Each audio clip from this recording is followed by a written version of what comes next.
자, 우선은 초등학교 저학년에서는 진짜 아무거나 해도 되는 것 같아요. 초등학교 한 3학년, 4학년 될 때까지는 사실은 책도 많이 읽고 하고 싶은 거 다 하고 조교육을 해야 되지 않을까, 영어 유치원을 보내야 되지 않을까 고민도 많고 하실 텐데, 제가 생각했을 때는 하면 좋을 것 같아요. 뭐든지 다 영어에 노출되는 건 다 좋고, 또 안 했다고 해서 또 문제가 되는 것도 하나도 없었습니다. 여태까지 전혀 그런 거 없었어요. 오히려 이제 부모님들께서는 가끔 가다가 우리 애가 영어 유치원까지 나왔는데 왜 이렇게 됐을까요? 하시는 부모님도 많았고요.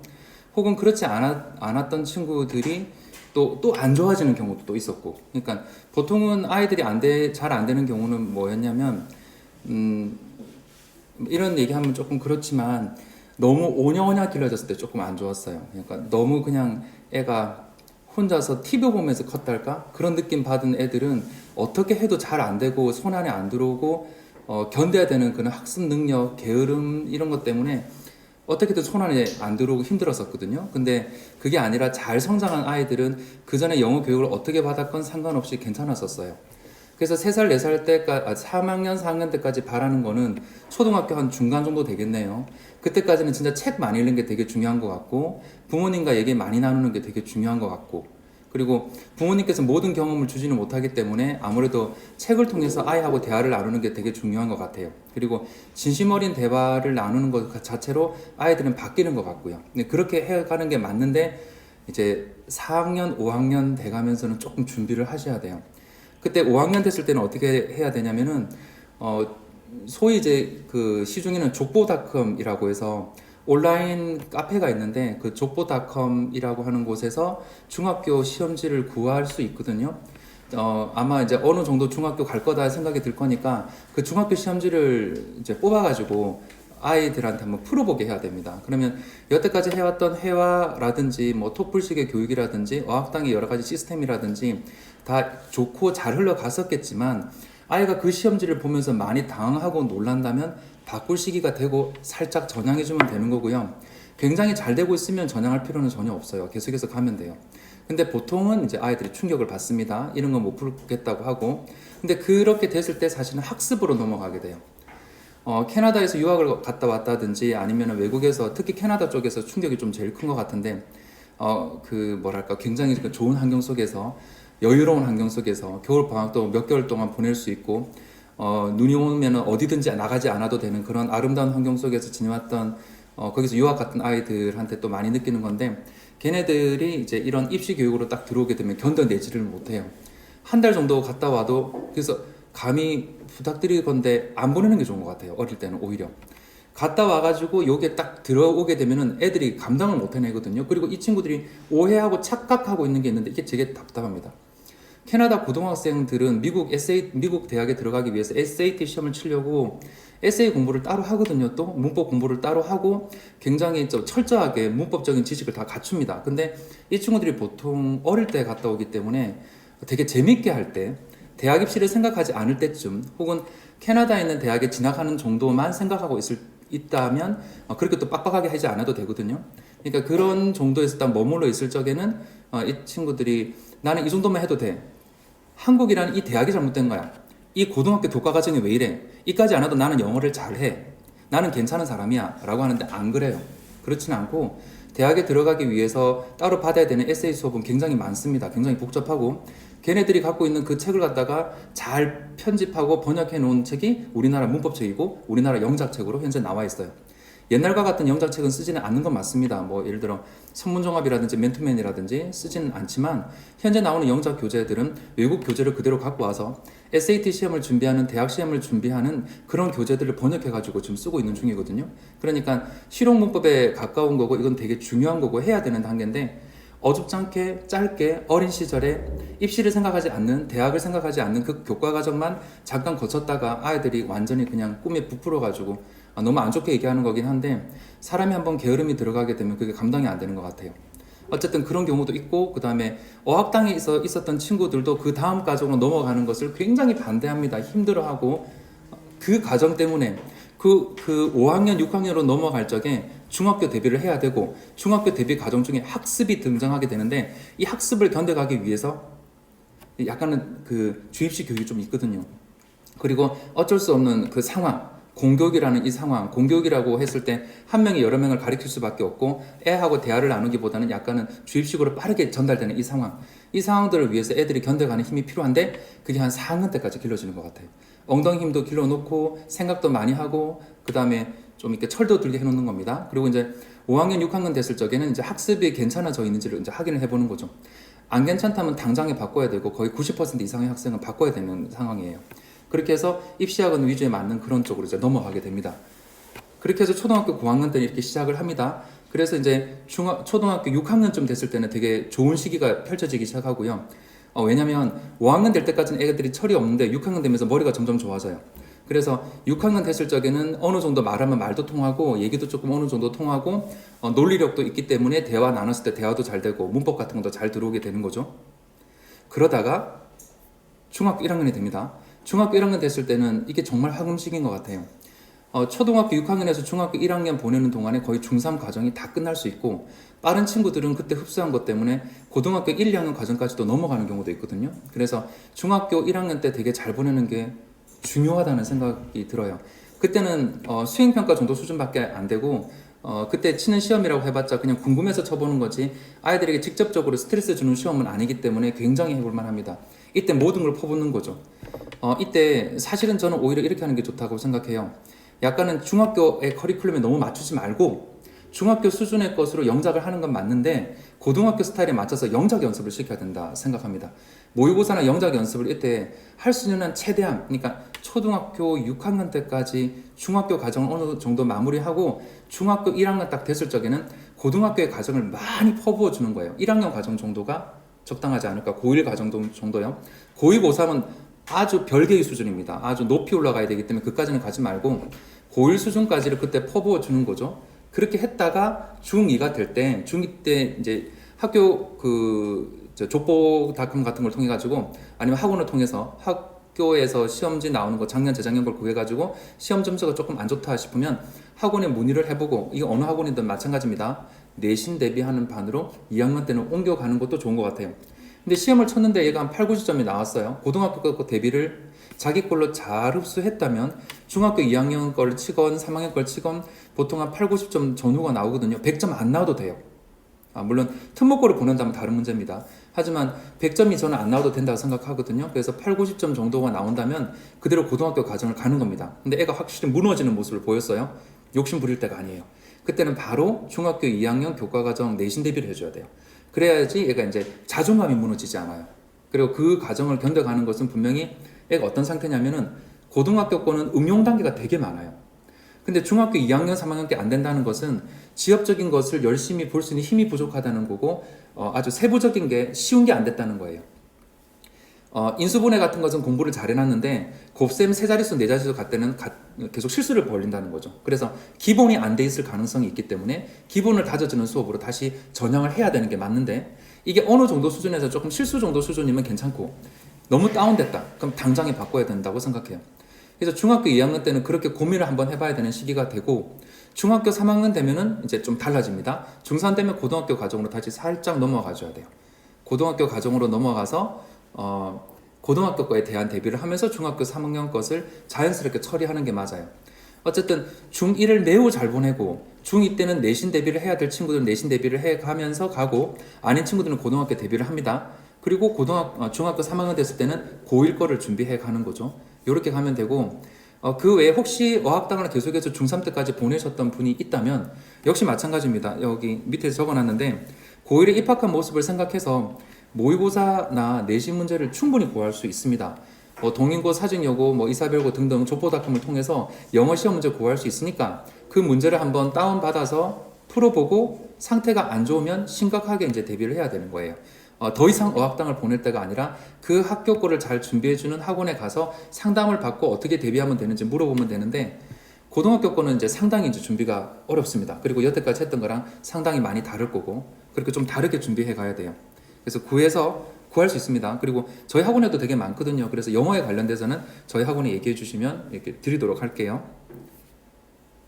그리고 이제 고등학교 선택 문제로 잠깐 이제 저번보다는 조금 이 부분에 대해서는 진행이 좀 빠르죠. 요거 하고 나면 이제 다음에 나오는 게 조금 재밌거든요. 그 부분을 하려고 이렇게 조금 빠르게 진행하고 있어요. 고등학교 선택을 할 경우에는 중학교에서 이제 고등학교 넘어갔을 적에는 이제 한 이렇게 이 정도 4개 정도로 나눠지는 것 같습니다. 특목고, 자사고 정도가 이제 같은 레벨이라고 봤을 경우에 이 두 학교를 만약에 갈 수 있다면 선택하는 게 맞다고 생각을 하고, 만약에 못 간다 하더라도 자기소개서 준비라든지 여러 가지 그 내신 준비를 해가면서 받게 되는 스트레스라든지 알아보는 과정들이 고등학교에서 대학교 갈 때 그 준비하는 과정이랑 매우 흡사하거든요. 그래서 연습으로 되게 좋아요. 실패하면 실패하는 나름대로 아이는 성장을 할 거거든요. 그래서 실패한다 하더라도 한번 시켜보는 거죠. 그리고 만약에 됐어요. 그리고 들어가게 되잖아요. 이게 들어가게 됐을 때 이제 생각을 되게 잘해야 돼요. 들어가게 됐을 때 우리 애가 탑 클래스면 어딜 보내든 걱정을 하지 않죠. 한 중간 정도 할 것 같으니까 이제 되게 걱정이 되는 거잖아요. 근데 중간 정도 할 건데도 특목고나 자사고 보냅니까? 라고 물어보신다면은 그냥 그래요. 그래도 보내는 게 좋아요. 그러니까 이유는 뭐냐면, 나중에 이거는 먼저 잠깐만 돌릴게요.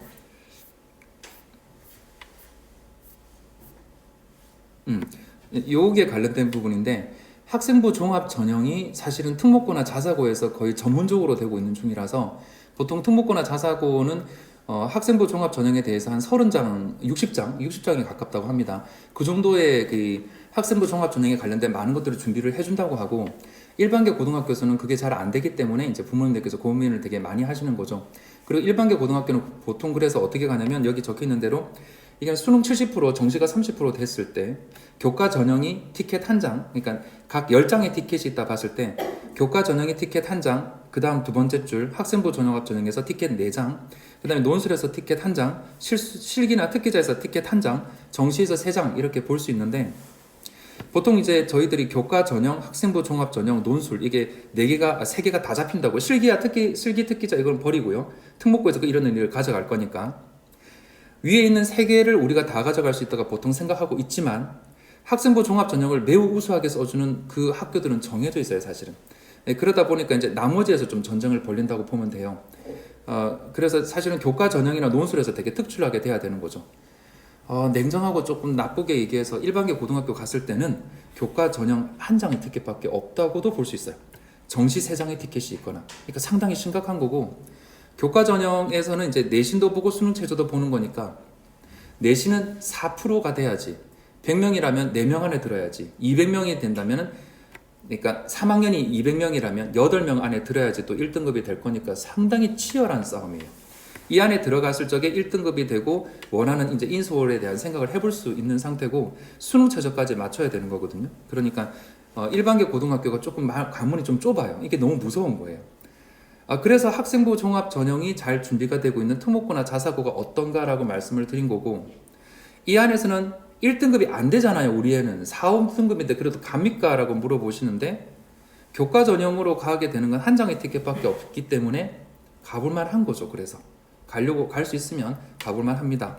그리고 그 학교에서는 아마 이제 그 4, 5등급을 받는다 하더라도 내신을 막 버리고 있지만 않다면은 그 4, 5등급 되는 친구들이 정시에서 또 승부를 볼 거거든요. 그래서 수능 점수가 또 따로 좋을 거예요.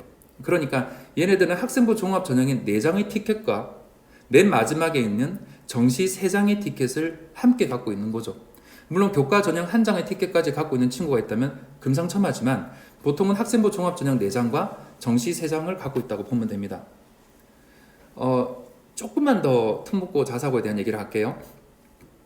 특목고와 자사고 학생들을 받아들이기 위해서 각 학교에서는 우리는 내신 1등급을 받아들인다고 하는 게 아니라 우리는 내신 4등급까지 받아들인다고 하는데, 그 내신 4등급을 보고 기뻐하는 일반계 고등학교 학생들이 있어요. 그 애들 보고 하는 말 아닌데 애들이 이제 기뻐하고 있습니다. 근데 일반계 고등학교하고 특목고하고 표시가 어떻게 나냐면은, 원전수 평균 편차라고 두 번째 줄에 그런 말을 적어놨는데, 이게 이렇게 되는 겁니다. 점수가 92점 정도 되는데 애가 4등급인 거예요.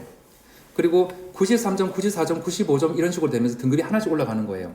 이게 편차라고 하거든요.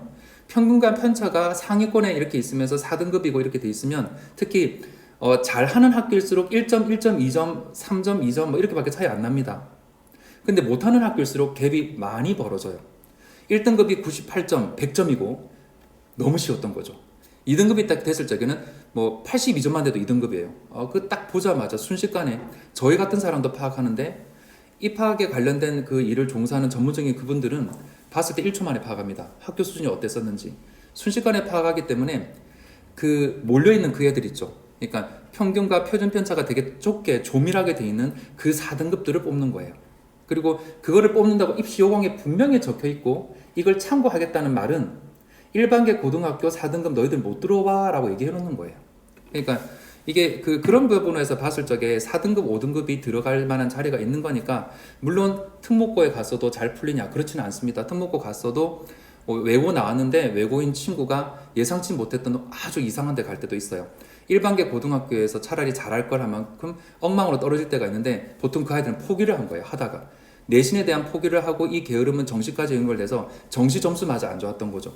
보통 특목고나 자사고 준비하는 깡 정도면은 정시가 하면 2, 3등급 나와야 되거든요. 근데 그 정도도 안 나오고 그냥 바닥을 쳐버리는 거예요. 이 애들은 이제 정시로도 못 넣게 된 상태인 거죠. 아마 거기 가서 나와버렸을 거예요. 일반계 고등학교 학생보다 훨씬 적게 공부했었겠죠. 아무튼 이런 면에서 봤을 때 특목고 자사고를 우선은 추천을 합니다. 그 다음에 일반계 고등학교 갔을 때는 잘해야 돼요. 여기 학생들도 앉아 있는데 몇 명만 앉아 있긴 하지만 제가 영상을 보라 해서 많이 들을 겁니다. 근데 이 친구들은 반드시 1, 2등급이 돼야지, 특히 1등급 정도가 돼야지 교과 전형이라는 한 장의 티켓을 얻을 수 있습니다. 이 아이들이 이제 불쌍한 점이 뭐냐면, 이건 나중에도 해도 되는 건데 결국 오늘 해야 될 말이긴 하거든요. 교과정 한 장의 티켓으로 갈 수 있다는 걸 아이들이 고등학교 2학년 말미쯤에 100% 눈치를 챕니다. 확실하게 알게 돼요. 고등학교 2학년 말미쯤에 대학에 대한 상담을 하거든요. 근데 선생님한테 듣게 되는 대학 자체가 끔찍할 만큼 낮아요. 생각지도 못했던 거고, 그렇게 했을 때 엄마 아빠한테 너무 미안한 거죠. 그렇다고 뭐 게으름이 극복된 건 아니고 그냥 내신 내가 이렇게 해가지고 안 된다는 현실을 알게 된 거예요. 여태까지 처음으로 어른이 돼가는 느낌을 받는 거죠. 뭔가 안 되는 게 있구나 하면서 가슴이 먹먹하고 가슴이 찢어지는 느낌을 받아요. 2학년 2학기 됐을 적에 이런 안담함으로 얘네들이 선택하는 말이 뭐냐면, 선생님 저 정시 선택할게요 라고 얘기해요. 거의 모든 전문가들은 100명 중에 99명이 정시하겠다는 애들을 말려요. 안 된다, 내신 대비 끝까지 해라, 정신 차려라 이렇게 말하는데 학생들은 많이 섭섭해합니다. 저 이대로 가게 되면 아무 대학도 못 간단 말이에요 라고 애가 얘기해요. 그래도 정시를 계속해서 잡으라고 하는 이유는 뭐냐면, 이 애들이 지금 원하는 대학을 수준을 보게 되면 거의다가 수능에서 1, 1, 2 정도 되는 그 정도를 지금 바라고 있어요. 자기 내신을 그렇게 못 받았기 때문에 마지막 기회를 놓치고 싶지 않으니까 고등학교 2학년 된 이 아이들은 정시를 하겠다고 말을 해요. 근데 사실은 이렇게 말을 하고 난 후에 자기가 지금 어느 정도 수준을 바라고 있는지를 알게 되면 자기가 얼마나 터무니없는 얘기를 했는지 알 수 있습니다. 그전 선배들, 작년 선배들, 재작년, 재재작년 선배들을 다 살펴보게 되면 올 1등급을 받았던 애들은 두 학교에 한 명 정도 나올까 말까고 1, 1, 2 받는 선배들은 한 학교에서 두세 명 정도였어요. 얘가 갑자기 그렇게 놀고 있다가 반에서 1등을 하겠다고 하는 거죠. 혹은 전교 1등 안에 들어가겠다고 하는 거예요. 전교 5등 안에 들어가겠다고. 그러니까 얘가 헛소리를 하고 있으니까, 얘가 현실 도피를 하고 있으니까 정신 차리라고 지금 여기서 더 열심히 하라고 얘기를 하게 되는 거예요. 그리고 수능이라는 그것이 불수능이라고 해서 국어 영역 같은 것이, 언어 영역 같은 것이 너무 어렵게 나와버리면 수리에 타격을 주고, 수리에 타격을 줬던 것을 그대로 또 영어를 치면 될 건데, 수리에 타격을 받은 상태에서 밥을 먹습니다. 체할 듯이 밥을 먹는 와중에 친구들 중에는 이 고사장을 떠나는 애들도 있고요. 안 칠 거라고. 그 다음에 알고 있는 친구들은, 자기가 잘 쳤다 싶은 친구들은 여러 가지 얘기를 나누는데 이 얘기를 속닥거리면 될 텐데 크게 들리게 얘기를 합니다. 그러면 듣고 있는 친구는 점점 멘탈 붕괴가 되기 시작해요. 모든 게 다 떠오르기 시작하죠. 자기가 실수했던 플러스 마이너스 1, 2, 3 뭐 잘못 썼던 것까지 다 떠오르기 시작하면서 미쳐버리기 시작하고, 외국 영역이 딱 시작될 때쯤에 약간 멍한 상태에서 치게 됩니다. 보통은 그러니까 이게 웬만한 정신력 가지고는 안 되는데, 이런 아이들이 정시로만 올인하겠습니다 하는 동시에 내신이 급격하게 하락을 하게 되거든요. 그동안 지켜왔던 모든 것도 다 안 되는 거예요. 그러니까 애들을 막는 거예요. 이거라도 잡아라. 너 어느 대학은 가야지. 인수홀이 다 답이 아니잖아. 이렇게 해서 잡으라고 하는데 얘네들은 싫은 거예요. 그게. 나는 그거 아니라고. 그러니까 보통 이렇게 돼서 저도 답답하고 선생님들 입장도 답답하고 속상합니다. 애들은 현실 파악을 하기 싫은 거고, 그렇다고 그 게으름이 극복되고 있는 것도 아니고, 얘네들이 지금 누구랑 싸우겠다고 하는 거냐면 N수생들이랑 싸우겠다고 하는 거예요.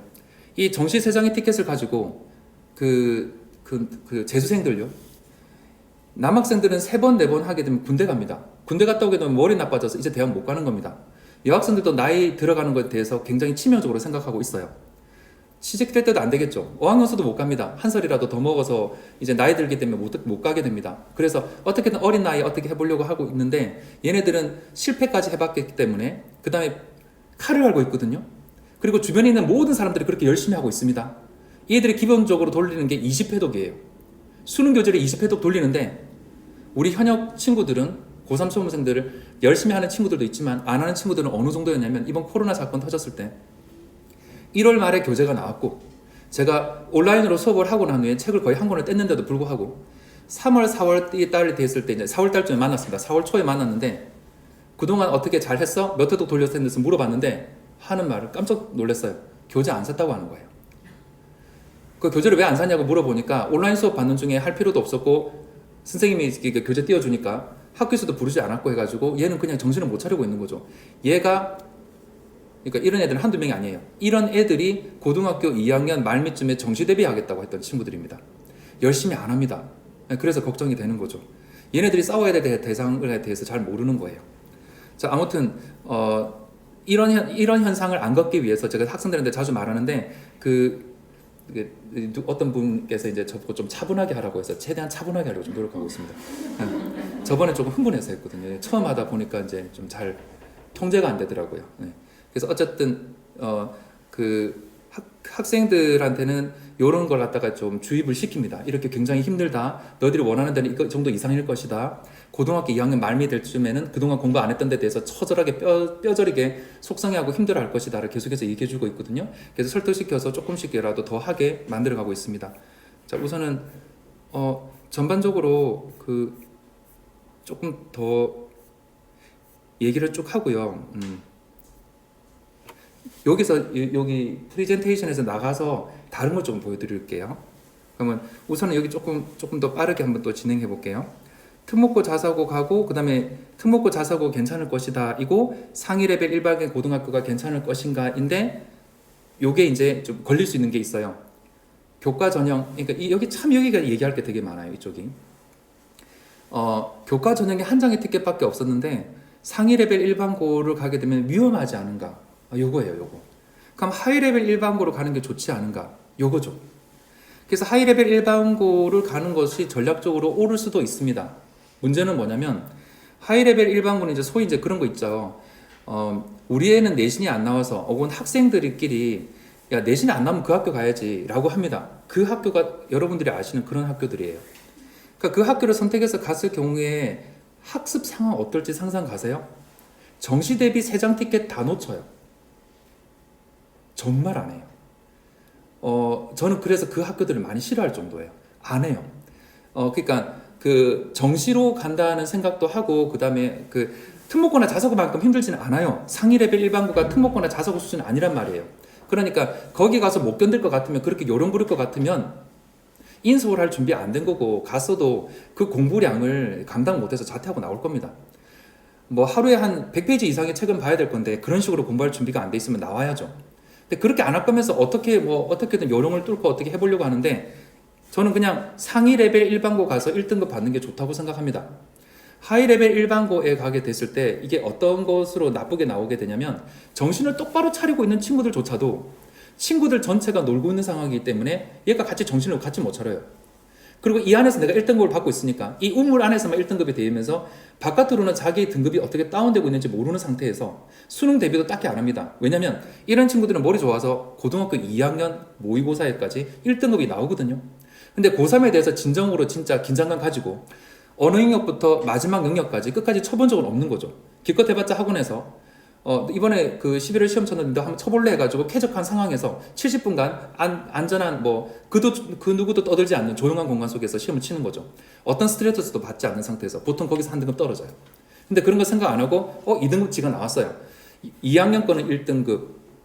내가 이 정도밖에 안 됐는데 이제 3학년 거 쳐봤으니 이제 2등급이 딱 나온다 이거예요. 그러니까 이제 난 되네. 난 이제 분명히 이대로 흘러가면 무조건 되겠네. 인데 고3 거는 절대 손 건드릴 수 없는 마의 구역으로 1등급으로 절대 못 올라가게 된 올라가는 걸 막아버리는 구역이 있어요.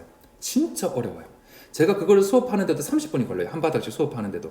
외국인도 못 푼다고 하는 구역이에요. 근데 얘가 어떻게 할 수는 없단 말이죠. 근데 이제 시간상에 지가 그 계산을 하는 거죠. 될 거라고 이렇게 보고 있는 거예요.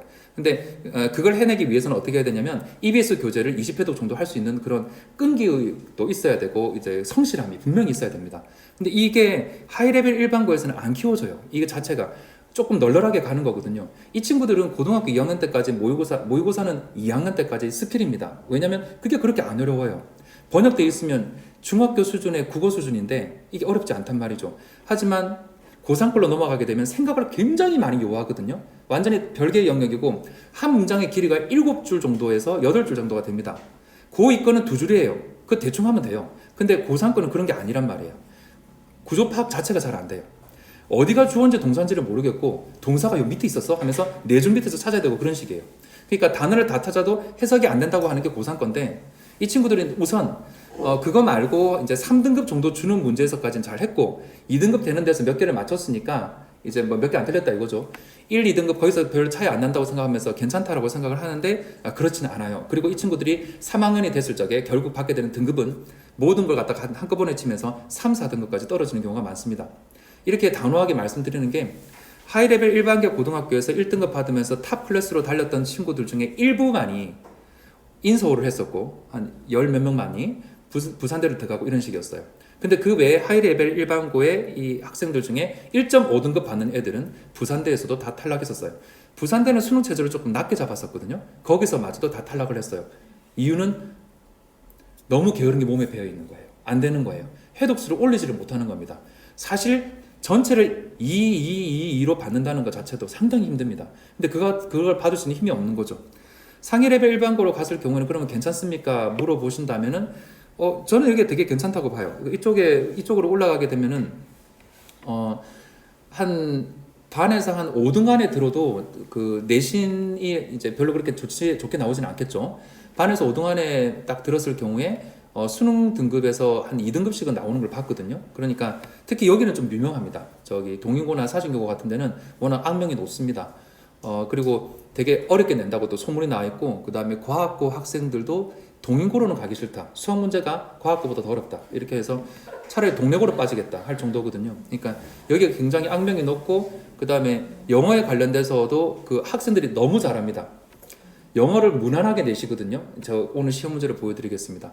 무난하게 내시는데도 불구하고 애들이 너무 잘하다 보니까 굉장히 상위 클래스의 점수들이 형성이 돼 있어요. 그러니까 이런 면에서 보더라도 되게 도전적이고 괜찮은 학교죠. 이렇게 된 애들이 이런 성실도를 가지고 그대로 이제 고3이 됐을 적에 예상외로 자기 등급이 높게 나오는 걸 보고 되게 만족해 합니다. 물론 이 안에서 너무 빨리 정시로 넘어서는 애들도 있어요. 이건 되게 안타까워요. 그건 다시 게을러지는 거예요. 사실은 그렇게 딱 게을러지는 게 현실 파악하기 싫은 거고, 부모님께 엄마 나 이번 기말고사에 몇 점 나왔어, 다음 중간고사에 몇 점 나왔어, 이 말 자체를 나누기가 싫은 거예요. 되게 속상하니까, 지가 안 되니까. 그래서 훗날로 미뤄두는 거죠. 벌 받을 것을 훗날로 미뤄둔 것에 불과해요. 그래서 보통은 이렇게 한 친구 말고 그냥 3학년 1학기 때까지 계속해서 내신 대비를 했던 친구들, 이 친구들은 등급이 낮게 나오는 경우가 있습니다. 2, 3등급밖에 못 나오긴 하는데 수능 등급이 워낙 높게 나와요. 1, 2등급이 나오게 되면서 재수를 하는 경우도 있어요. 뭐 재수 안 좋을 수도 있는데 이 친구들이 워낙, 이 애들은 진짜 끌어올려요. 전부 다 끌어올려요. 원하는 대로 거기다 넣는 걸 봤어요. 뭐 딱 바로 넣었으면 부산대 들어가는 거였는데 바로 연세대를 다음에 재수해서 넣는다든지 아니면 고려대 넣는다든지, 그러니까 많이 봤어요.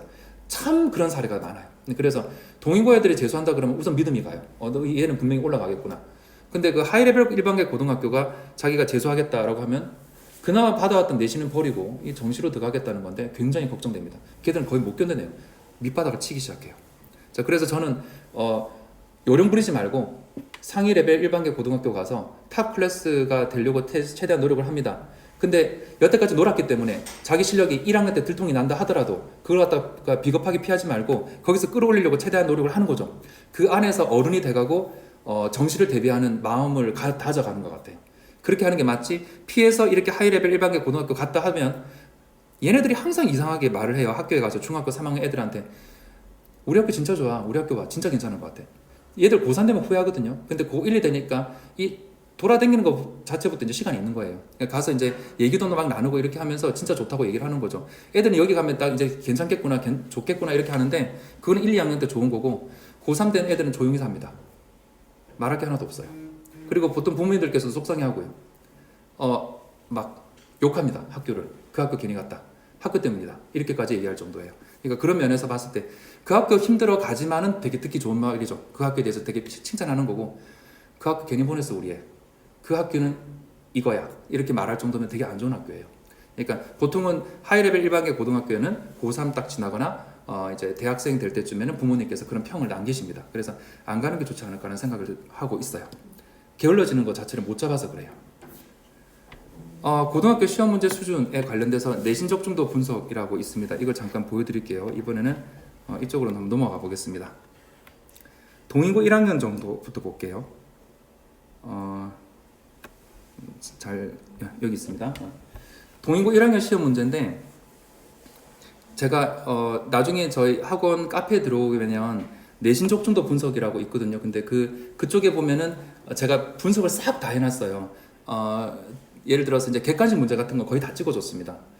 뭐 얘네들이 못한다는 건 말이 안 돼요. 다 할 수 있습니다. 다 어디가 나오는지 정해져 있어요. 여기에 대한 얘기를 잠깐만 좀 드리면은 교재가 하나 정해지잖아요. 예를 들어서 이번에 11월 시험이 2020년 11월 시험이 고1, 고2의 내신 문제로 이제 들어갈 거거든요. 그러면 전국 학교가 똑같은 것을 내도록 돼 있습니다. 근데 어떤 학교는 이제 영작을 조금 더 타이트하게 들어가고 어떤 학교는 영작이 아니라 선택 문제로 들어가게 되고 어떤 학교는 이제 단어 선택 정도로만 들어가게 되겠죠. 학교 레벨마다 조금 달라지는 거지 말하는 것은 정확하게 정해져 있어요. 이거는 여태까지 수능을 계속해서 봐왔던 강사라면 수능 문제가 어떻게 되는지를 생각해 보면 학교 내신에 나올 만한 문제는 무조건 찍어낼 수 있어요. 이거는 누가 보통 해내냐면 고3 수업을 하는 사람이 고1 걸 바라보게 되면 100% 이게 딱 나와요. 그냥 바로. 근데 고1 걸 갖다가 아무리 봐도 그건 잘 나오진 않아요. 그러니까 아예 위의 수준에서 봐야 돼요. 그래서 고3 걸 보고 있던 사람은 어떤 학원에서 그 물어봐도 이렇게 수업하는 곳이면 되게 괜찮아요. 고3 수업을 보고 있는 사람이라면 고1, 2 문제를 다 찍어냅니다. 이거 나오게 돼 있는 겁니다. 왜냐면 고3 EBS 교재를 하면서 애들한테 찍어줘야 되거든요. 그 세 권의 분량에서 어디 나올지 몰라가지고 애들이 허우적거리는 게 힘들고 불쌍해 보인단 말이에요. 그래서 체크를 해주고 이 시험 문제가 왜 좋은지에 대해서 계속해서 20년간 연구를 하잖아요. 10년, 20년 연구를 하게 되면은 교육부에서 지정하는 그게 딱 나오고 그 지침이 다 보여요. 딱히 정확하게 나와 있지는 않은데 시험 문제 자체가 지침처럼 딱딱딱딱딱 정해져 있어요. 확실하게 나올 게 정해져 있어요. 그래서 그런 걸 보통 찍어주는 거죠. 그래서 그 1타 강사들이 이제 이렇게 얘기하는 게 이번에 제가 나온 게 몇 군데 찍었습니다 하는데 솔직히 이제 그 정도 수준에 이른 사람들이 봤을 때는 못 찍어내면 강의를 못 하는 거지 라는 생각까지 들어요. 나오는 데가 워낙 정해져 있거든요. 그래서 거기에 대해서 이제 문제화 되는 겁니다. 이렇게. 어쨌든 그래서 저희 학원에서는 제가 다 찍어줘서 애들한테 시험지를 나눠주고 있어요. 저뿐만 아니라 이렇게 해가는 사람이 있다면 누구든지 할 수 있습니다. 제대로 애들을 10년, 20년간 수능을 봐왔다면 충분히 할 수 있습니다. 그리고 이제 이 서술형의 문제예요. 그런데 서술형은 이제 찍어내줬을 때 이 서술형화시 딱 시키거든요. 그러면 이렇게 나옵니다. 일반적으로 이제 동인고 거를 이제 기준으로 뒀던 이유는 서술형 문제가 조금 전국적인 교재 만들어질 때 있잖아요. 이때 동인고가 이게 참고하는 학교 중에 하나예요. 이게 그리고 이제 사직요것도 가끔 참고되고요. 그다음에 그 외에는 학교는 부산에 있는 학교가 참고가 별로 되지는 않습니다.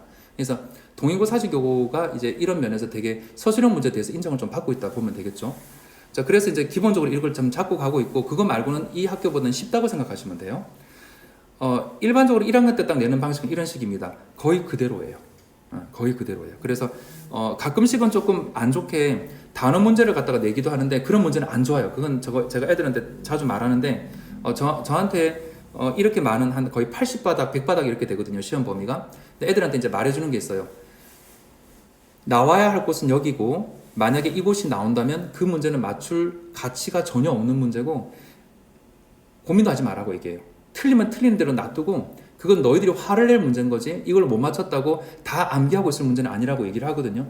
내는 것은 정말 나쁜 거고 실력이 없는 거야. 거기는 나와도 신경도 쓰지 마 이러면서 내지 말아야 될 곳과 내야 될 곳을 딱 정해줘요.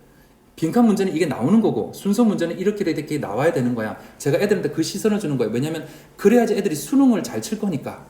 수능 정시가 정말 어렵거든요. 1등급 받는다는 게. 영어 1등급이 장난이 아니에요.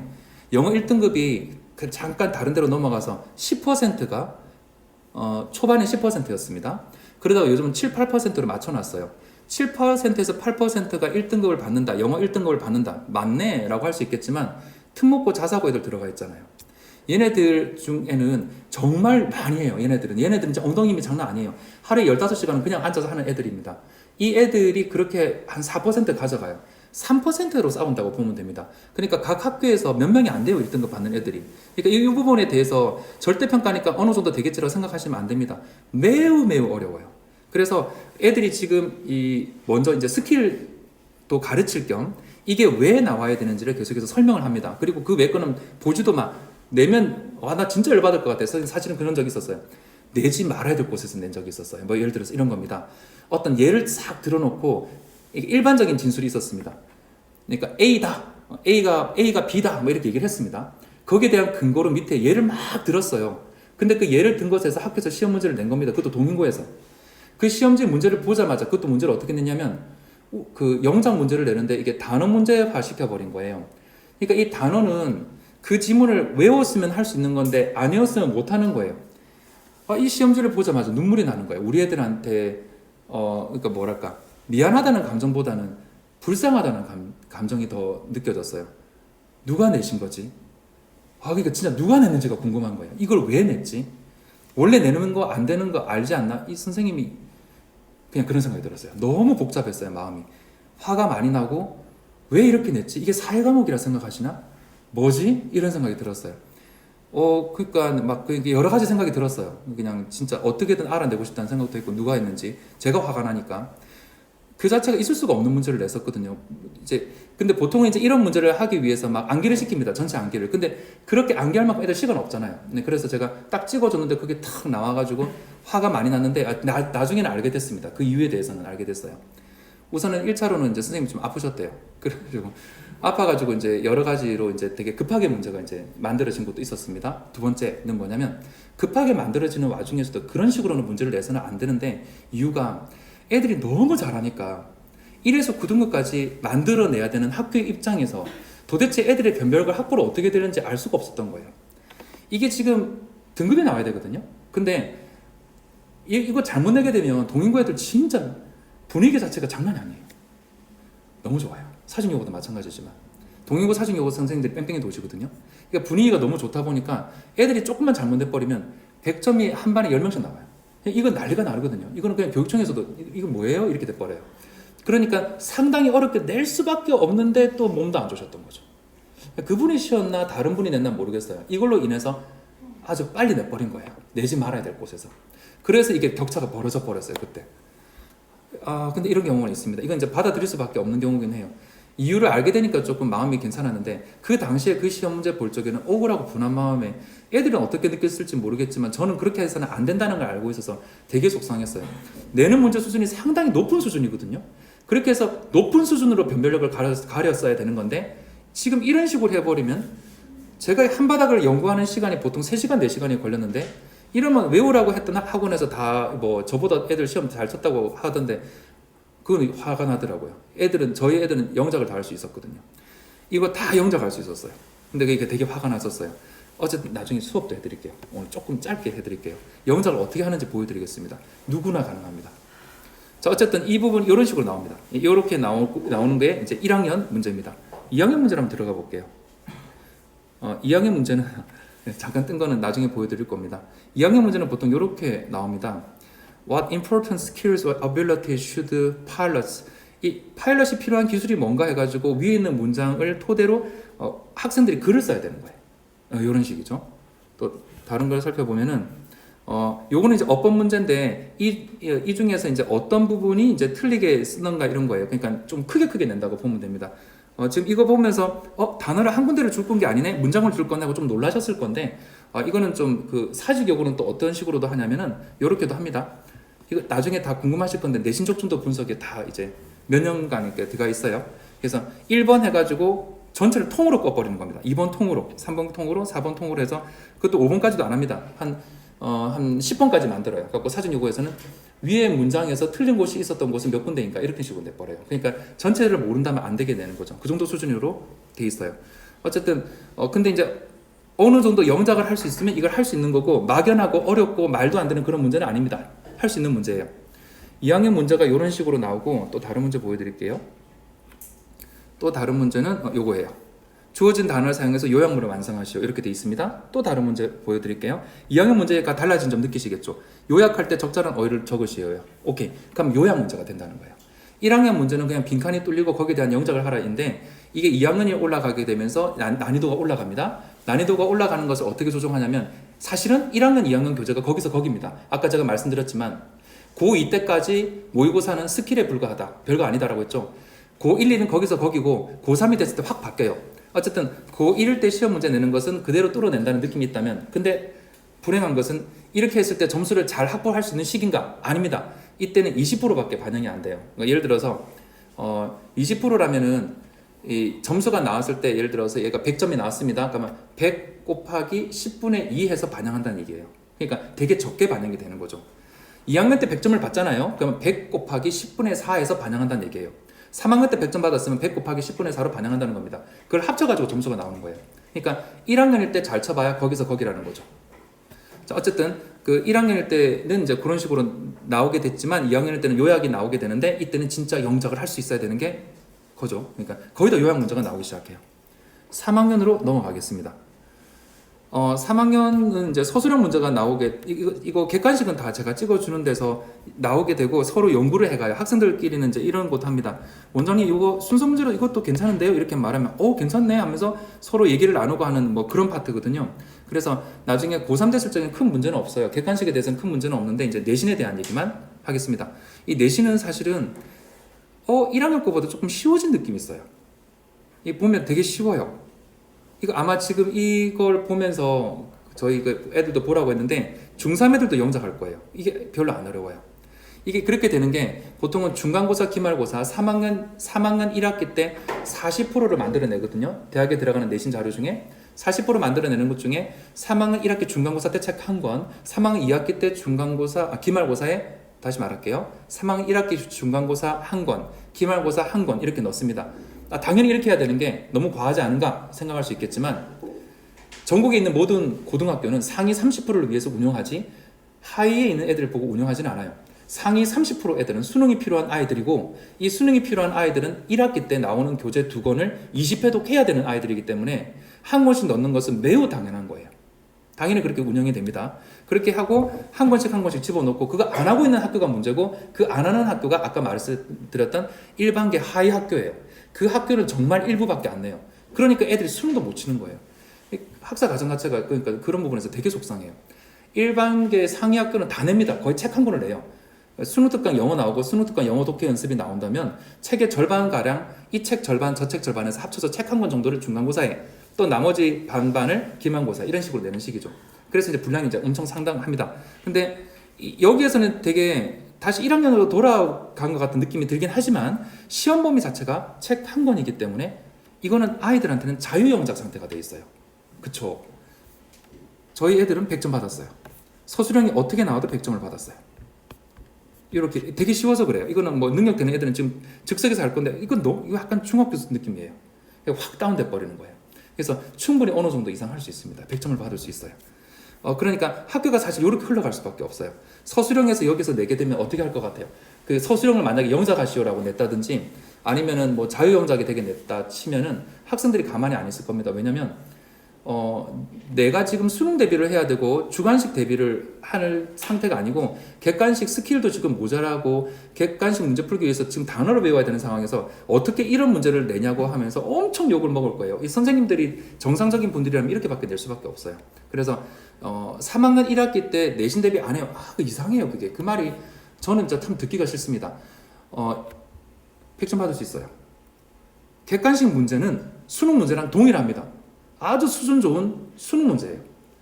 주관식 문제는 지가 2학년 때 열심히 해왔으면 100점 받을 수 있어요. 이거 되게 수준 낮아졌어요. 갑자기 중학교 3학년 수준 돼버렸어요.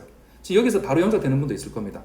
그러니까 이렇게 되는 거니까 내신을 잡아가는 게 맞다 생각을 하고 일반계 상위 학교로 계속 가서 하는 게 낫지 않나라는 생각이 들어요. 그 다음 거 잠깐 볼게요. 그리고 영작에 대해서 잠깐만 좀 말씀을 드릴게요. 우선은 제가 좀 전달하고 싶은 것 중에 단어가 있어서 단어 먼저 하겠습니다. 자, 이건 지금 학생들한테 이제 전달하는 단어인데, 오늘 한 6시 한 15분 정도까지 하도록 할게요. 마무리 그때 좀 지어볼게요. 어원을 통하지 않고서는 그 수능용 단어를 갖다가 극복하기는 힘들어요. 왜냐하면 수능 어휘 문제 같은 것들이 거의 다 어원을 바탕으로 나오고 있거든요. 우리나라가 한자어 조합이듯이 영어는 라틴어로, 물론 이제 프랑스어, 독일어 다 들어가 있습니다. 하지만 라틴어 조합 계열들로 된 걸로 우리가 지금 정치 계열에 너무 이제 이렇게 올인해서 수능 문제가 나오는 것도 아니고 되게 두루두루 여러 군데가 나오는데, 특히 학문적인 계열들로 되게 많이 나오는데 학문적인 계열들은 거의 라틴어로 돼 있고요. 정치적인 것들이 약간 프랑스어 쪽 위주로 돼 있습니다. 그러니까 그런 여러 가지 특성을 본다 하더라도 라틴어 어원 같은 걸 익혀놓는 게 분명히 맞고, 라틴어 어원은 한 300개에서 400개 정도밖에 안 되는데 이걸 잘 익히게 되면 거의 8,000개를 늘릴 수 있습니다. 그러니까 어원을 통해서 하지 않으면 안 되는 거거든요. 그리고 이 어원을 공부할 적에 우리 착각하는 게 있는데, 애들한테 책을 딱 던져주면서 너 어원 공부 한번 해봐라 라고 하면서 주게 되면 애들이 이제 착각에 빠지는 게, 우선 안 하는 것도 있지만 하는 애조차도 이 책이 끝나게 되면 8,000개가 머릿속에서 바로 나올 거라 생각하는데, 부모님들께서도 안 됩니다. 그거 혹시 어원 공부 해보셨는지 모르겠는데 안 돼요. 그거 그렇게는 안 되고, 이걸 보면서 우리가 볼 수 있는 건 뭐냐면 어원에 대한 감각이 생기게 돼요. 그래서 컨테인은 뭐 안에다가 뭔가를 넣고 있다, 테인이 잡다라는 뜻이거든요. 그래서 안에 뭔가를 잡고 있다 해서 포함하다구나. 테인, 중간에서 사람을 잡는 거라서 즐겁게 하다구나. 메인테인, 잡는데 그냥 이 손으로 뭔가를 잡고 있어서 유지하다구나. 이렇게 테인, 뭔가 어디로 가서 잡는다구나. 얻다. 그러니까 어떻게 봐야 되냐면, 나 잡고 있으란 뜻이야, 나 잡고 있으란 뜻이야, 나 잡고 있으란 뜻으로 해석해줘야 되라고 계속 자기 몸뚱이에서 얘기를 하고 있어요. 그러니까 그거를 읽어주면 돼요. 그런 식으로 해야 돼요. 그래서 업테인은 어디 가서 잡는 거, 리테인은 뒤로 잡아두는 거, 서스테인은 밑에서 잡아주는 거, 앱스테인은 멀리 가서 잡아두는 거, 펄테인은 어디에 뭐 간통하면서 내가 꼭 여기에 속해 있는 사람이야. 어떤 일이 있어도 나는 뭐 끌려가도 요걸 잡는 사람이어서 펄테인 이렇게 되는 거예요. 디테인은 밑으로 잡아두는 거, 그러니까 안 좋은 데 들어가 있는 거, 텐던트는 잡고 있는 사람이니까 세입자가 되는 거죠. 그러니까 잡고 있다는 이 단어를 계속해서 말하고 있으니까 이런 식으로 가면 되는데, 제가 애들한테 말하고 있는 방법이 뭐냐면, 얘들아 매일 머리 아플 때마다 어원 작업해라 이러는데, 애들은 머리 아플 때라는 말에 피식거리는데, 이 어원 작업이 뭐냐면 다른 공부하는 틈틈이 1일치 거를 보는데 태인에 의해서 이런 단어가 나온다는 걸 확인하라는 거죠. 태인이란 어원이 머릿속에 떠올랐으면 이거는 끝났어요. 안 봐도 돼요. 그 다음에 트랙트는 끌다예요. abstract 멀리 끌고 가니까 추상적인, attract는 누구한테 끄는 거니까 마음에 끌다. 제가 빨리 하는 이유는 이제 천천히 하면 또 이제 공부가 돼 버려서 소개만 시켜드릴게요. contract는 멀리서 여러 사람 거를 여러 개 갖고 오는 거니까 계약하다고, distract는 distance라는 어원에서 나왔거든요. 그래서 멀리 끌고 가다니까 산만하게 하다가 됐어요. 이렇게 해서 트랙트라는 것이 어느 정도 올랐고, 비즈는 보답니다. 그래서 비전, 비짓, 보러 가는 거, 어드바이즈, 어디를 보라고 하는 거, 리바이즈, 다시 보는 거, 바이즈, 보다구나. 이렇게 해서 끝났어요. 그럼 이제 보통 이렇게 해서 1일차 끝나게 되는데 걸리는 시간 1분 정도예요. 이렇게 보고 60일차까지 보는데 이틀 걸려요. 틈틈이 하게 되면. 그 다음에 해독서 어떻게 올리냐면, 다음에 할 때는 보통은 애들한테 2개 잡으라고 하거든요. 2개 정도, 마음에 드는 거 2개를 형광펜을 해. 3회, 이해독 돌릴 때를 어떻게 하냐면, 이해독 돌릴 때 하나만 더 해줘 라고 해서 다시 돌리라고 해요. 이틀 만에 60일차 또 볼 수 있어요. 그렇게 하면서 어원이 완전히 머릿속에 각인이 돼야 돼요. 그렇게 해서 늘리면 됩니다. 그리고 해독수가 한 달 만에 굉장히 많은 해독수가 올라가겠죠. 이게 어원 작업이에요. 전반적으로 이제 단어에 대한 이제 어떤 감이 잡히게 됐을 때 좋은 점은 뭐냐면, 어떤 단어를 처음 본다 하더라도, 특히 이제 수능 단어를 본다든지 독해할 때 단어를 본다든지 했을 때 그 단어 뜻을 갖다 밑에 딱 쓰면서 어원 작업을 하게 돼요. 그러니까 만약에 이제 우리가 독해하다가 어드바이저를 만났으면, 이게 이거였지. 그러니까 어디로 보다니까 이게 좋은 하다였지 라고 하면서 그냥 1초 만에 외워져요. 그런 효과가 있는 거죠. 그러니까 단어를 외울 때 도움을 주는 윤활유 역할을 해요. 이걸 통해서 외울 수 있는 건 사실은 아닌 것 같아요. 제가 해봐서 느꼈는데, 제가 머리가 좋은 편이 아니라서 그런지 모르겠는데 저는 아무리 노력해도 안 됐었어요. 3만 단어 시리즈를 끝내고 난 후에 저는 진짜 3만 단어가 떠오를 줄 알았습니다. 불가능했어요. 되게 자기감만 느껴졌어요. 근데 나중에 보니까 모든 단어가, 이건 정말 재수없는 말인데, 중사전 있죠. 12만 단어가 나온 중사전을 넘겨보는데 다 아는 단어처럼 보였어요. 원래 알고 있었던 단어처럼. 그게 노리는 겁니다. 그래서 단어를 외우기가 되게 좋아져요. 이게 어원 작업이었고요. 그 다음에 제가 학생들한테 이제 133 하라고 하는 게 있어요. 133은 어떤 거냐면은 133이 이제 하나의 지문을 이제 잡으라고 했어요. 그 예를 들어서 나중에 이제 지문 하나 보여드릴 건데 한 지문을 하나 이렇게 딱 잡습니다. 그날 이거 하나를 선택하고 난 후에 3번을 읽는 겁니다. 요거 전에 잠깐 다른 얘기 할게요. 요거 관련된 사례를 얘기해 드릴게요. 저도 과외할 때가 있었거든요. 과외할 적에 A, B라는 학생이 있었는데 A는 저의 제자였고 B는 A의 절친이었습니다. 근데 B가 고등학교 2학년 학생이었고 자기가 내신이 필요하다는 걸 절실하게 느꼈던 거예요. 그래서 이제 A한테 이제 고민을 털어놨어요. 내가 고등학교 그 근처에 고등학교 봐주는데 다 돌아봤는데 내가 내신을 못 올린다고 하던데 자기가 60점이었어요. 자기가 필요한 건 80점 이상은 나와야 되는데 내가 등급을 못 올린다고 한다는데 나 이제 안 되나 봐. 잘못된 것 같아. 되게 후회스러워. 이제 정시 대비로 돌려야 될까 봐. 근데 난 정시도 대비 어떻게 하는지 모르겠고 되게 힘들어. 이렇게 말하더라고요. 말했대요. 그래가지고 이제 A가 저한테 그 말을 하는 거예요. B라는 친구가 있는데 쌤 원래 진짜 안 되는 거예요? 고등학교 공부는 그렇게 한 달 만에 안 돼요? 중학교 건 다 되잖아요. 이렇게 중학교 거야 뭐 쉬우니까 다 외우면 되죠. 그래서 고등학교 것도 되는 건 방법이 있긴 있지. 근데 걔가 안 할 걸 내가 시키면 보통 하는 애들도 있고 안 하는 애들은 거의 다인 것 같아. 100명한테 시키면 한 명이 할까 말까? 너도 안 했잖아. 뭐 이렇게 얘기를 했었어요. 그러니까 그 방법을 쪽지에 써줬습니다. 지금 그게 쓰는 게 지금 133이에요. 쪽지에 써줬고 얘가 한 달 만에 80 몇 점을 후반대를 받았어요. 그러니까 원하는 건 바로 받았죠. 60점 된 애가 80 몇 점을 바로 받게 만드는 방법이 있어요. 근데 되게 간단해요. 매우 간단해요. 133이란 말도 이제 거창한데 별건 아니에요. 들어보면 굉장히 심플하다 생각이 드실 겁니다. 첫날이 됐어요. 한 지문을 봤는데 이 한 지문에 대한 독해는 분석은 누가 해줘야 됩니다. 그러니까 이제 왜 이 문장을 썼는지, 이 문장의 흐름이 뭔지, 주제가 뭔지, 빈칸이 어디서 나올 건지, 어법은 어떻게 구성됐는지 대충 하는 게 아니라 모든 분석을 누가 해주는 건 맞아요. 다 합니다. 그리고 그날 밤에 얘를 갖다가 3번을 애정을 가지고 마음을 두고 있습니다. 웬만하면 이제 듣기평가도 대비할 겸 자기가 좋아하는 영화 배우의 목소리를 따라하는 것도 괜찮고 마음을 넣으면서 애정을 가지고 해줘야 돼요. 그래서 이렇게 3번을 읽어요. 그러면 그날로 해석이 좀 잘 되는 편이 돼요. 처음 읽을 때는 버벅 하겠지만 두 번째 읽으면서 편안한데 라고 해서 해석은 잘 되네가 돼요. 같은 일을 갖다가 하는데 다음 날이 됐습니다. 다음 날은 다른 지문을 또 해야 됩니다. 영어는 수학과 다르게 매일 해야 됩니다. 언어라서 매일 하는 게 맞아요. 알고 계실 건데 외국에 잠깐 나가셨다가 이쪽을 한국으로 들어오시면 영어가 초반에는 잘 됐었는데 갑자기 조금 자신감 없어집니다. 그리고 1년 지나게 되면은 이제 한국어가 훨씬 편하고 영어에 대해서 안 떠오릅니다. 단어도 안 떠올라요. 근데 외국에 딱 다시 갔어요. 그렇게 되면 또 한국어가 또 맞겠죠. 어쨌든 언어는 간섭 현상이 무조건 일어나게 돼 있습니다. 그래서 매일 해주는 게 맞아요. 어떤 단어를 봤을 때 예를 들어서 비전이라는 단어를 봤으면 뜻이 바로 떠올라야 되고 이미지가 바로 떠올라야 되는데 이걸 갖다가 오랜만에 보게 되면 이게 뭐지? 왜 이렇게 생겼지? 그냥 다른 이상한 생각이 들어요. 그냥 이상을 보는 듯한. 어머님들 이거 보세요. 시력이란 말 계속 보세요. 되게 이상하게 보여요. 계속 보면 볼수록 리얼이 이렇게 생겼었나? 이렇게도 돼? 이런 생각이 들어요. 그러니까 이게 이제 언어의 느낌입니다. 기호라서 매일 봐야 돼요.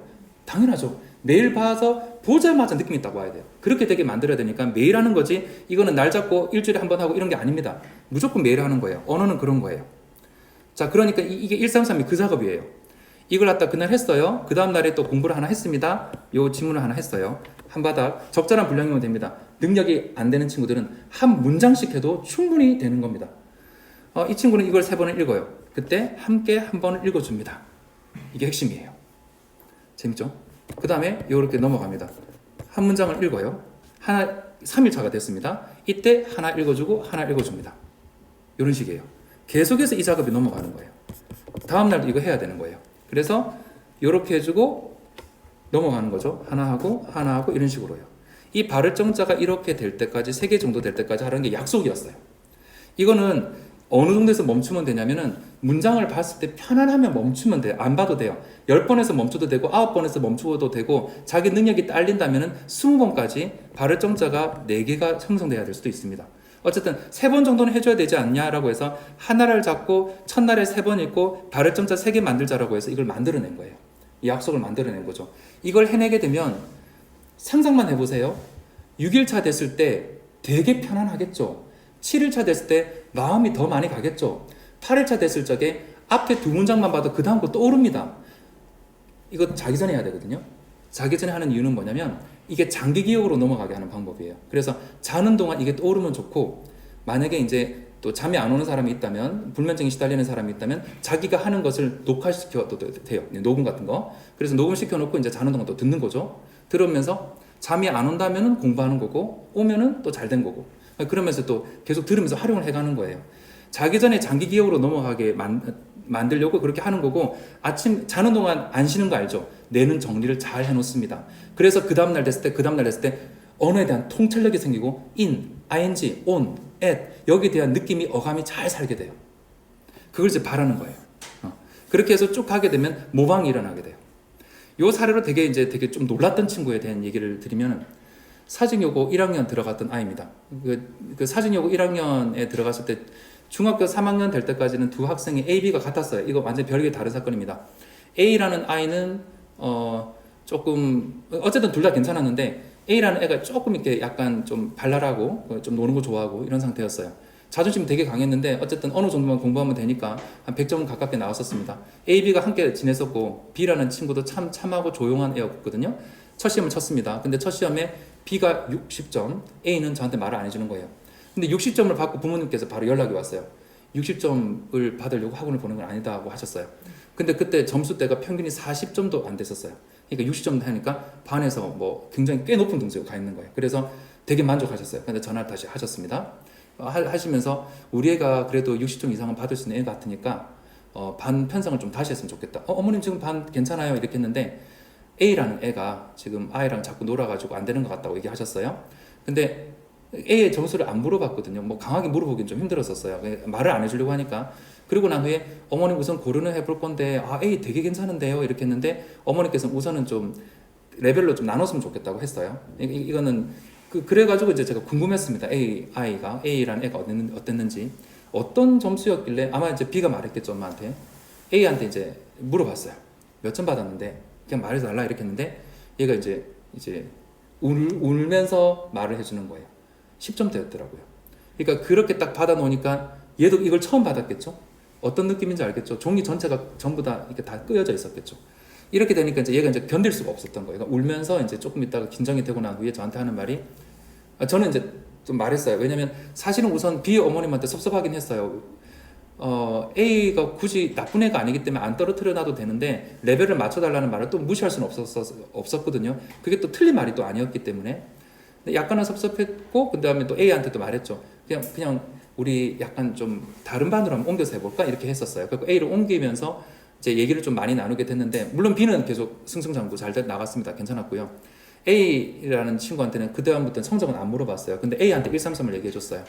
그렇게 하고 이제 그냥 흘러갔습니다. 시간이 이렇게 흘러가다가 2학년쯤 됐어요. 2학년 여름 방학쯤 됐을 적에 반은 아예 갈라져 있었어요. 요일도 달랐고요. 2학년 여름 방학 됐을 때 이제 이 친구 학생들한테 전부 다 고2 학생들한테 이제 너희들 영작을 대비할 겸 모의고사의 주제를 영어로 쓰는 숙제를 내겠다 이렇게 했었어요. 그리고 난 후에 이제 그걸 갖다가 이제 다 걷어서 매기는데, 이 A라는 친구의 영작을 보는데 너무 놀라운 거예요. 이거는 뭐 어디서 뺏겨왔다는 생각밖에 안 드는 거예요. 이건 거의 완벽에 가까웠습니다. 그때 난이도가 고2, 고3 걸 섞고 있었기 때문에 상당하다는 느낌밖에 없었어요. 고2 학생들은 반드시 수능 기출 지문에 많이 노출이 되거든요. 그래서 그걸 제가 많이 쓰는 편이고, 그런데 이 아이가 이게 하고 있는 그 문장이 거의 고3 수준에 가까웠어요. 그래서 아이한테 이제 물어봤죠. 어떻게 이거 냈어? 이렇게 했는데, 자기 그냥 돼요. 떠올라요. 어떻게 써야 될지 알겠어요. 하는 거예요. 어떻게 그게 됐어? 이러니까 원장님이 가르쳐 줬잖아요. 133 그거 하고 있었다고 하는 거예요. 언제부터 했었어? 원장님 말하는 그날부터 당장 했다고 하는 거예요. 뭐 갖고 했었어? 있었던 모의고사 교재는 다 했었고 교과서도 했었대요. 원장님은 1시간만 하고 자라고 했지만 자기는 2시간 하고 잤대요. 도끼가 붙은 거죠. 지금까지 하고 있었대요. 그리고 그래서 궁금해서 물어봤습니다. 요즘 점수 어떻게 나와? 이렇게 하니까 내신에서도 거의 틀리는 게 없는 거예요. 그러니까 안 물어봤었어요. 얘 자존심 상할까봐. 근데 그 다음에 바로 10몇 점 받았던 애는 바로 80점대를 끌어올렸고요. 그 다음에 모의고사는 항상 1등급 나왔대요. 그 다음부터 계속. 이게 힘입니다. 133 하게 되면 장난 아니에요. 근데 안 하면은 그렇게는 안 되고, 어떤 친구한테 시키니까 그냥 계속 소리내서 읽기만 하던데 그걸로는 안 돼요. 제가 말씀드렸던 것처럼 이 문장이 이렇게 구성되어 있구나 하면서 애정을 가지고 읽어야 되고, 그 과정 속에서 제가 말했던 정보들 때문에 스킬이라는 건 소위 스킬이라는 것도 파악이 되고 순서 문제 뭘 내는지도 파악이 될 것이고 단어 같은 건 무조건 됩니다. 그 다음에 영작에 대한 대비도 어느 정도 되겠죠. 요 방법입니다. 그러니까 아주 간단해요. 어떻게 본다면 그냥 모방을 하는 거죠. 원래 있는 문장 자체를 모방하는 거예요. 여기 이제 133 하는 방법입니다. 그리고 이제 요렇게 하는 거 말고 이제 애들한테 영작으로 접근하는 방법이 있어요. 그것도 얘기를 해드릴게요. 그 영작해가는 방법은 이제 이렇게 생각하시면 돼요. 이제 비유를 하자면은 스킬을 통해서 책을 읽어 내려간다는 거는 어떻게 보면 되냐면 이제 우리가 고속도로를 운전해 갈 적에 표지판이 있는 걸 알면 왕 밟아서 그냥 쭉 갑니다. 그래가지고 방향만 이상하게 되지 않는다면 쭉쭉 달리면서 표지판만 보면서 다음 보는 거죠. 이게 독해하는 방법이에요. 독해할 때는 느슨하게 하면 안 돼요. 여기 그 연결사 같은 것이 자기 이제 꺾을 겁니다. 왼쪽으로 갑니다. 오른쪽으로 갑니다 하면서 as a result, however, therefore 하면서 막 가르쳐줘요. 그거다가 딱딱딱 내려가면서 표지판 탁탁탁 보면서 읽어 내려가면 되는 거죠. 이게 독해의 묘미고 되게 재밌어요. 이렇게 하는 게. 배경 지식이 있다면 순식간에 됩니다. 근데 영작은 어떤 거냐면 차에서 내려야 돼요. 그리고 바람도 느껴봐야 되고 흙도 만져봐야 돼요. 요 느낌이죠. 영작은 완전히 다른 거예요. 가는 길을 하나하나 꼼꼼하게 지켜봐야 돼요. 다른 비유를 또 하나 할게요. 수영과 비유할 수 있습니다. 수영하는 것을 쳐다보는 것은 독해하는 거고요. 들어가서 수영하는 게 영작하는 거예요. 아예 완전히 다른 영역이에요. 해본다는 것은 완전히 다른 거죠. 근데 그렇게 하기 위해서는 어떻게 해야 되냐면 우선 아까처럼 이제 단어가 돼야 되는데 제가 수업까지 한번 생각을 했었거든요. 수업하기는 좀 힘들겠네요. 좋은 질문이 하나 있어서 지금 제가 이제 학생들한테 이렇게 수업을 하고 있어요. 그럼 이제 애들한테 이제 접근하는 방법 잠깐 말씀드릴게요. W로 해놓은 것은 이거는 제 얼굴까지 넣어놨어요. 너무 중요하면 얼굴까지 넣습니다. 좋아하는 애들도 많고요. 싫어하는 애들은 가끔 있고요. 이렇게 되면 과학자들은 fed 먹였다, small groups of core에게 작은 그룹의 core에게 토드 소시지를 먹였다. 그래서 뭐 간접 목적어, 직접 목적어 이게 여기 대해서 되게 자세하게 얘기해줘요. 되게 흥미가 붙게. 어떤 거냐면 이것도 얘기하면 되게 재밌거든요. 예를 들어서 탐이 made 만들었다, her 그녀에게 some cookies를 만들어줬다 이렇게 했을 적에 보통 이게 간접 목적어라고 합니다. 그러니까 제가 접근하는 방식이 어떻게 하는 거냐면 Tom made some cookies가 말이 되는지 Tom made her이 말이 되는지 물어봅니다. 그럼 누구든 Tom made her 했을 때는 어색하고 이걸 괜찮다 하는 애들은 없죠. 여기서 의아해하는 친구가 있으면 제가 문장을 다시 바꿉니다. Tom cooked her some cookies 해줘요. 그럼 애들이 확실하게 느껴요. Tom cooked her은 말이 안 된다는 걸 느껴요. 요리하면 안 되니까 사람을. 그래서 some cookies가 맞다 이 생각을 합니다. 그래서 Tom made some cookies가 맞다고 생각하고 그래 이게 make나 cook이라는 단어가 요구하는 직접적인 목적어, 직접적 대상은 some cookies가 되는 거야 라고 설명을 하고 그러면 her은 어떻게 들어왔냐면은 원래 문장이 보통은 길게 주어, 동사, 간목, 직목 돼 있을 때 간목은 보통 사람이기 때문에 되게 짧게 들어와요. 근데 직접 목적어는 아이들한테 가르쳐주기 위해서 짧게 들어오는 거지 보통은 일반적으로 긴 문장은 이렇게까지 뭐 한 줄 두 줄이 됩니다. 그러면 뒤에 있어야 될 아이가 앞으로 옮겨온 거라 볼 수 있어요. 약간은 부사구 형태로 들어와 있는 거죠. 이 느낌을 계속해서 설명해줘요. 이런 것도 있습니다. 요거와 비슷한 게 이런 것도 있어요. 그 사람이 explained 설명했다, explained 썼다 칠게요. 그 다음에 대자를 설명했다, to us 이렇게 했을 때 to us도 앞으로 항상 돌립니다. 왜냐면 to us라는 꼬리를 남겨두지 않고 영어는 먼저 이 꼬리를 다 이쪽으로 처리해서 먼저 쓸 거를 다 써주고 그 다음에 나머지 것을 쓸 수 있게 자리를 마련해 주는 걸 좋아하고 이게 사람이 갖고 있는 언어를 쓰는 직관이에요. 그래서 먼저 딱 써주고 여기서 처리하고 이렇게 가는 거죠. 얘가 마찬가지입니다. 이게 그런 식이에요. 얘가 그런 식으로 흘러가는 거예요. 그래서 이렇게 흘러간다는 걸 얘기를 해줍니다. 간접 목적어, 직접 목적어 쓰는 것은 되게 자연스러운 것이고 마치 주어, 동사, 목적어 이 사이에 부사를 쓰는 거랑 매우 흡사한 거다라는 설명을 해줘요. 그렇게 하면서 scientists fed small groups of course toad sausages. 이게 아주 중요한 것은 toad sausage 먹였다는 거야 라고 얘기해주고 그 다음에 containing이라는 게 들어옵니다. 그러면 여기 대해서도 이제 여러 가지 얘기를 해줘요. 예를 들어서 동사가 나왔을 경우에 다음 나오는 동사는 한 문장에 동사는 하나만 있어야 되기 때문에 동사가 두 번째로 또 들어올 때는 동사 형태로 들어오는 게 아니고 동사 말고 다른 형태로 들어와야 돼. 몸뚱아리를 바꿔야 되는 거지.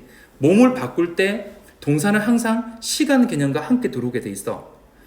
fed라는 것을 기준으로 fed보다 나중에 벌어질 거면 to 부정사로, 동시에 벌어질 것이면 ing로, 이미 벌어진 일이면 pp로 들어오게 돼 있어. 물론 훨씬 더 자세하게 설명해줘요.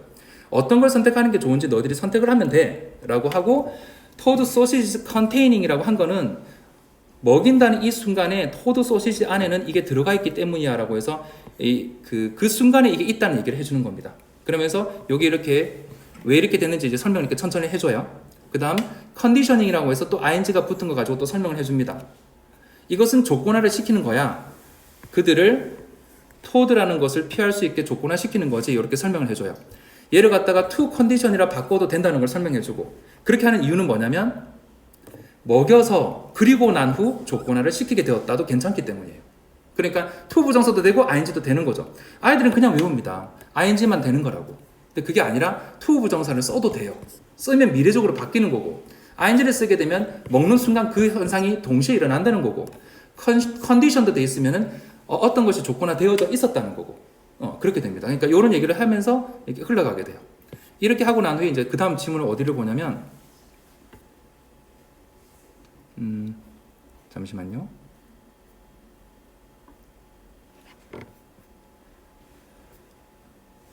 이쪽입니다. 이쪽은 제가 영작을 할 수 있게 만들어 놨어요.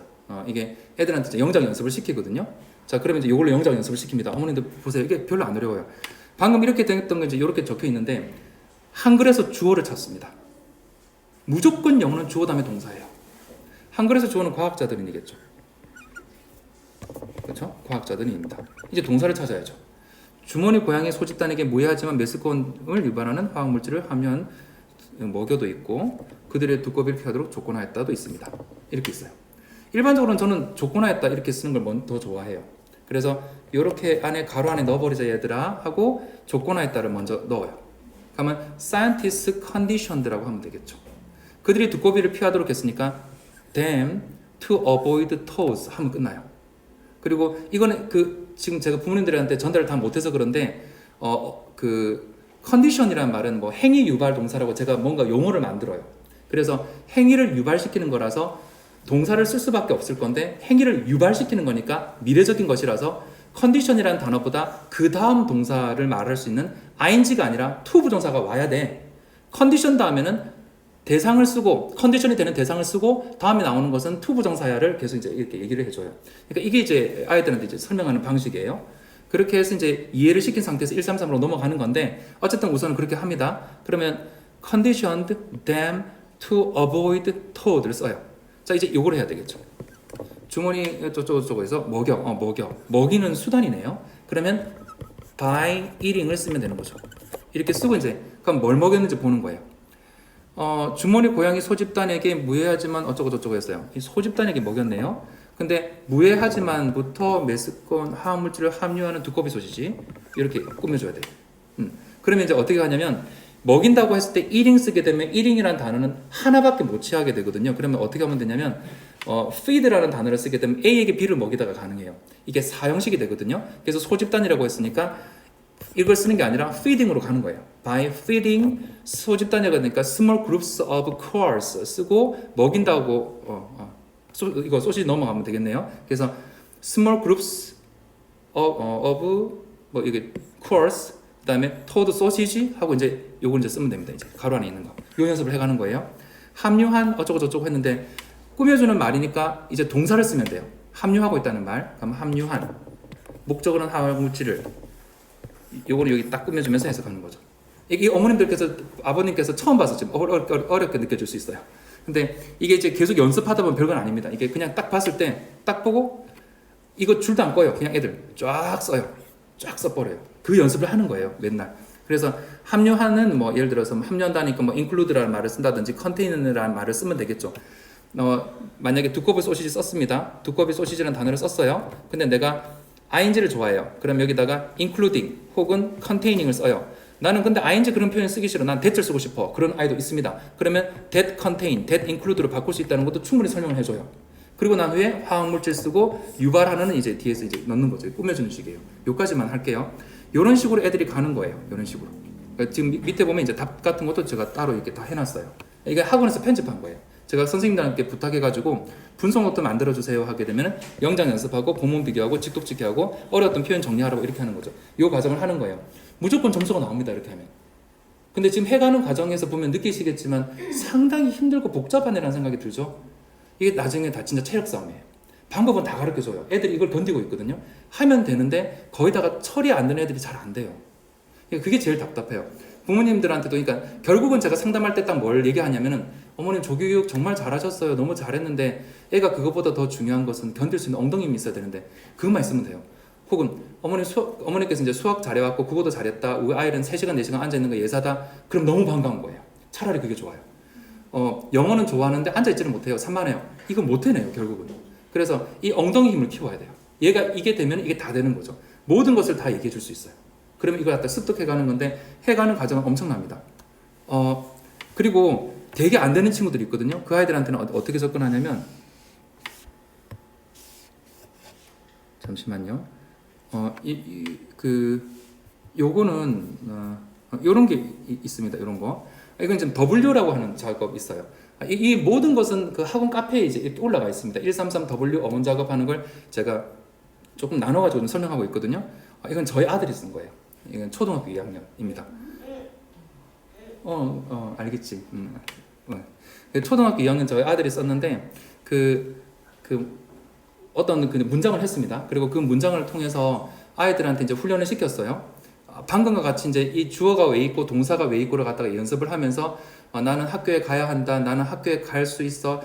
그는 학교에 갔을지도 몰라. 그는 학교에 가니? 학교에 가야 하니? 막 이런 연습을 시킵니다. 그래서 동사를 변화시키는 훈련을 시키고 난 후에 그러니까 되게 어린애들하고 했었어요. 이렇게 훈련을 시키고 난 후에 애들한테 W 작업을 시켰어요. 그럼 어떻게 하는 거냐면 직독직해를 시키는 거예요. 여기 지금 약간 직독직해가 돼 있어요. 할머니는 하나의 작은 집을 갖고 있습니다. 이렇게 좀 어색하죠. 어떤 농장에서 두 아이들이 도와주러 왔습니다. 그 농장에. 농장에 도와주러 왔습니다 하는 게 아니라 두 아이들이 도와주러 찾아옵니다. 그 농장에. 말합니다. 만들어주고 싶구나. 너희들에게 어떤 좋은 것을 차와 함께 먹기 위해. 굉장히 어색하게 적혀있죠. 직독직해를 이런 거예요. 직독직해를 하고 모르는 단어는 쓰라고 했어요. 이런 걸 쓰라고 했어요. 그리고 영어로 말해봐 라고 했거든요. 영어로 쭉쭉 말하는 거예요. 숙달이 되게 되면은 의역이 돼 있는 걸 보고도 말하기 시작해요. 이거는 나이가 어려도 할 수 있다고요. 근데 이게 되는 아이들은 거기다가 끈기가 있어야 돼요. 방법이 다 있습니다. 이런 식으로 접근하면 돼요.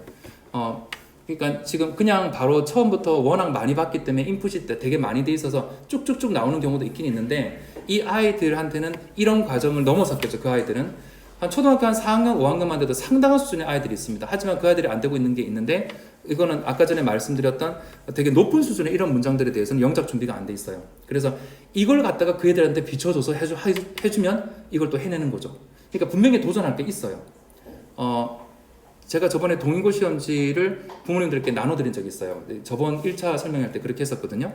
근데 1차 설명에 동인고 시험지는 저희 학원 애들이 10분 만에 푸는 시험지를 보여드렸던 건데 그걸 제가 레벨 테스트지로 쓰고 있습니다. 근데 이 레벨 테스트지를 통과하고 있는 학생들은 거의 없어요. 자사고 간다고 준비했던 친구들이 그 시험지를 보고 전체 문장이 한 20개의 문장이면 1개 정도 겨우 써내요. 그러니까 영어를 잘 읽고 애가 문장을 어느 정도 구사할 수 있고 쓸 수 있다는 것과 조건이 갖춰져 있는 것을 이 문장을 반영해서 이 조건으로 써봐라 하는 것은 완전히 별개예요. 어머니께서 일기 잘 쓰는 거 가지고 영어 잘한다고 생각하시고 계시던데 그런 거 없어요. 그렇게 안 돼요. 일기는 같은 패턴으로 쓰는 거라서 그런 일은 안 벌어집니다.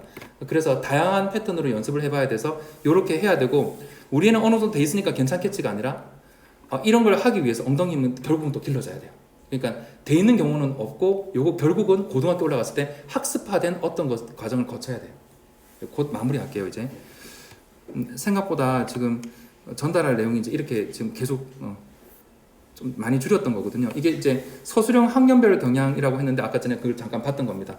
각 다른 학교권은 동인고를 기준으로 해서 조금 더 다운되어 있다고 보면 됩니다. 동인고 사정 요구는 선생님들이 순환하시기 때문에 같은 수준이라고 보면 되고요. 나머지는 조금 낮습니다. 넘어갈게요. 학교기를 더 할 수 있기 때문에 안 하겠습니다. 그 다음에 133 패턴, 문법 체계 존재 이유 이건 무슨 말이냐면 133을 통해서 그렇게 했으면 그 문장만 잘하게 되는 거 아니야? 라고 물어보시는데 아닙니다. 영어는 패턴이 있습니다. 영어가 패턴이 있다는 것의 증거 자료가 문법책이 존재한다는 것이죠. 그러니까 패턴이 분명히 있고요. 그 다음에 저는 패턴이 있는 문장들로 된 이 영어 문장을 한 번 봤을 적에 거의 그대로 다 기억합니다. 근데 이런 거는 못 기억해요. 단어가 난잡하게 랜덤으로 배열되어 있는 건 거의 기억 못해요. 근데 문장으로 되어 있으면 다 기억할 수 있습니다. 그거죠. 패턴이 있으면 할 수 있어요. 제가 똑똑한 게 아니고 패턴에 익숙해져 있기 때문이에요. 다음 이해할게요. 어원 작업 빨리 끝내도록 하겠습니다. 어원 작업은 어원 공부에 한계가 있기 때문에 아까 말씀드렸던 대로 어원 작업은 어원을 뽑아낸다는 마음으로 하면 됩니다. W 누구나 가능하다는 건 아까 초등학교 2학년 사례를 보여드렸고요. 수영과 자동차 여행 비유해드렸고 쉽지만 체력과 공부 습관이 문제라는 게 이제 다음에 나와 있는 겁니다. 공부 습관은 한 초등학교 5학년 때부터 잡아가야 돼요. 그 다음에 학생들이 학원에 그래서 저희 학원에 보내면은 애들이 좀 남아있어 줘야 돼요. 근데 이게 강제로 하게 됐을 때 굉장히 안 좋았고요. 특히 고등학생 부모님 여기서 혹시 보내고 계시면은 학원 운영 시간 한계 때문에 11시 남아서 애들이 있게 될 때 바로 불법이 돼버리고 학원 문을 닫아야 돼요. 그래서 애들이 남아야 돼요. 말 안 해도 애들이 남아야 돼요. 제가 여러 번 말하거든요. 남아있어 줘. 계속 얘기하거든요. 이게 남아 하면 불법이 돼버려요. 애들이 남아 있으면 좋겠어요. 그러니까 어머니께서 설득을 시켜주시고 12시까지 제가 학원을 안 떠나요. 한 명 있어도 안 떠나요. 그래서 걔네들이 저한테 물어보러 계속 오고요. 불법이긴 하지만 남아서 수업을 더 할 때도 있습니다. 뭐 물어보거든요. 못하는 애들은 남아있어. 이게 왜 그런 거냐면 제가 다수 인원을 데리고 하는 것도 분명히 있긴 있습니다.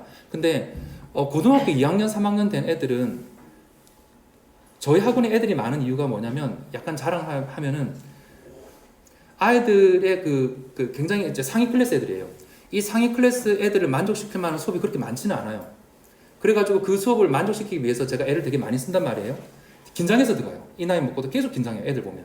그래가지고 긴장했던 것을 마치 무슨 발표하듯이 공연하듯이 애들한테 쫙 퍼부어요. 그래가지고 애들이 쭉 해내는데 이때 그 되게 쉽다 싶은 것을 말을 할 수가 없어요. 그래서 그것 때문에 애들 보고 좀 남아있으라고 합니다. 괜찮으니까 내가 나중에 얘기해 줄 테니까 이 파트는 내가 못 건드려 이렇게 얘기하거든요. 학원을 1대1로 수업하는 거 한계가 있어요. 어떤 부모님께서 저한테 1대1로 할 수는 없냐고 물어보시던데 1대1로는 안 돼요. 이게 사실은 이렇게 연구하고 난 후에 한 명한테 가르치고 싶다는 생각은 안 들어요. 솔직히. 그리고 못하고 암기하고 있는 애들 보면 되게 답답하고 속상하고 왜 저걸 저렇게 가르쳐라는 생각이 많이 들고 모르겠습니다. 제가 뭐 이런 말하면 그런데 저는 돈을 벌었을 때 막 이렇게 꿈쳐두는 게 아니고 지금 학원 연거 보면 아시겠지만 이 학원 여는데 2억이 들었어요. 저쪽에 예가점 하는데도 거의 2억이 들었거든요. 그냥 애들한테 괜찮은 거 막 퍼붓고 돈이 이제 남아있는 건 없어요. 그냥 차라리 그냥 멈춰버리는 게 나아요. 그게 이제 돈을 더 잘 돌리는 방법일 거예요. 근데 계속해서 돈을 갖다가 이렇게 쓰고 있는데 욕심이 되게 많아요. 진짜 많이 가르치고 싶어요. 그래서 이렇게 다수 인원으로 하고 있는 것도 있고 그 다음에 아이들은 결국 점점 우수한 머리를 가진 사람은 소수일 거고 애들 머리는 커갈 거고 아이들의 지적인 어떤 것을 자극시켜 줄 사람은 결국은 소수가 될 겁니다. 제가 잘났다는 게 아니라 저 말고 대치동 강사들은 1대 1000으로 가르쳐요. 그러니까 이런 식으로 봤을 적에 아이들이 이제 자기 걸 챙겨야 돼요. 애들이 우수해질 거잖아요. 애들이 안 우수하면 길 가는 고등학생이 가르쳐도 돼요. 대학생이 가르쳐도 되고. 근데 애들이 점점 우수해지거든요. 그럼 애들은 우리 애는 물어볼 그런 아이가 아니에요. 우리 애는 숙기가 없어요. 그게 아니고 해야 돼요, 이제. 그렇게 안 되면 누구나 가르칠 수 있는 수준에서 머물러야 되겠죠. 근데 그게 아니고 올라갈수록 다수가 모이는 곳에서 한 명의 전문가의 수업을 들어가게 될 겁니다. 그러니까 고등학생 되면 이제 점점 자기 걸 챙겨야 돼요. 그렇게 되면 좋겠고, 그래서 이제 학원 운영 시간에 한계가 있거든요. 이거는 불법이기 때문에 말을 못 하고 있는데 애들이 남아서 해갔으면 좋겠습니다. 이 부분 되게 재밌는 소프트웨어 하드웨어 얘기 잠깐 또 해드릴게요. 그리고 혹시 너무 바쁘시면 지금 요 얘기하기 전에 일어나시면 제가 남은 분하고 녹화를 시켜서 이게 올려놓을게요. 혹시 시간이 힘드신 분, 감사합니다. 최대한 10분 정도 안에 끝내도록 최대한 노력을 해볼게요. 제가 애들한테 자주 말하는 겁니다. 하드웨어 얘기입니다. 그러니까 애들이 공부가 집중이 안 된다고 되게 말을 많이 합니다. 그런 경우는 보통 뭐냐면 인스턴트 식품을 많이 먹습니다. 몸에 짬뽕이나 짜장을 넣으면 머리가 짬뽕이 되고 짜장이 되는 거예요. 밀가루 식품을 많이 먹으면 머리 밀가루 되는 거죠. 그러니까 좋은 걸 안 넣었는데 혈액이 잘 돌 거라고 상상하는 자체가 이상한 거죠. 좋은 걸 넣어야지 몸이 좋게 돼요. 그리고 유지를 하기 위해서 생활 패턴이 좋아야 됩니다. 밤 12시에서 다시 10시부터 했거든요. 근데 보통 12시부터 방법이 없는 것 같아요. 애들이 워낙 늦게까지 하니까. 10시부터 2시 사이에 애들이 자줘야지 성장 호르몬이 어느 정도가 나오면서 이거는 어른들한테도 나와요. 저희들한테도 나와요. 이게 치유의 호르몬이죠. 이때 이렇게 안 자면 되게 피곤해요. 이걸 놓치고 새벽 3시쯤에 자잖아요. 그 다음날 오후 2시가 돼도 피곤합니다. 그러니까 자는 시간을 잘 지켜줘야 돼요. 그래서 그 생활 패턴을 잘 지키고 생활 습관을 되게 좋게 하는 것도 중요하고 하루에 한 20분 정도의 운동은 반드시 해줘야 돼요. 자기 투자입니다. 무조건 하는 거예요. 어른들도 해야 돼요. 20분, 30분 정도 운동을 안 해주게 되면 결국은 병원 가서 시간 보내게 됩니다. 그만큼을. 그러니까 아이들도 이렇게 해주고 그 다음에 몸에 들어가는 것도 다 이렇게 관리해줘야 돼요. 애가 그걸 견딜 마음이 있을 때 아까 지금 말씀드렸던 고2, 2학기에 정시 대비도 할 수 있는 거고 견딜 수 있는 체력도 생기는 거예요. 몸에 들어가는 걸 잘 조종해야 됩니다. 우선 그렇게 좀 도와줘야 돼요. 이게 하드웨어를 이제 만들어냈습니다. 이제 소프트웨어를 만들어야 돼요. 소프트웨어가 지금 문제가 되는 게 뭐냐면 아이들이 이렇게 잘 만들어 놓은 컴퓨터 안에다가 이상한 걸 자꾸 집어넣어요. 그 이상한 동영상을 집어넣어요. 그렇게 되면 이제 바이러스가 만들어집니다. 혹은 게임을 집어넣습니다. 그럼 또 바이러스가 만들어져요. 공부할 때마다 뭐가 뿅뿅뿅 올라와요. 그래가지고 계속 정신이 없어지는 거죠.